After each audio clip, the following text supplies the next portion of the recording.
sobra-sobra ang pagnanakaw mo, anak mo ang magbabayad.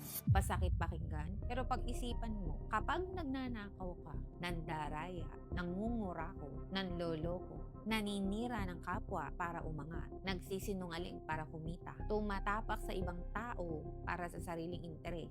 Baka iniisip mo, wala namang nakakahuli. Para rin naman to sa pamilya ko. Pero ang tanong, anong klaseng pamana ba talaga ang iiwan mo? Pera, bahay, sasakyan, o isang pangalang mahirap dalhin? Kapag ang pangalan mo ay nasira, hindi lang ikaw ang naapektuhan. Pwedeng pamilya mo ang makaranas ng hiya, pagkawala ng tiwala ng tao, at mabigat na reputasyong hindi naman sila ang gumawa. Ang perang nakuha sa maling paraan ay pwedeng maubos.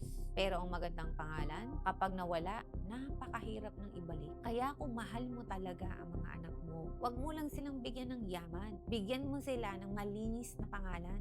Turuan mo sila sa pamamagitan ng halimbawa. Dahil ang pinakamahalagang mana na maiiwan mo sa anak mo ay hindi ang dami ng pera mo, kundi ang integridad at reputasyong maipagmamalaki nilang dalhin habang buhay.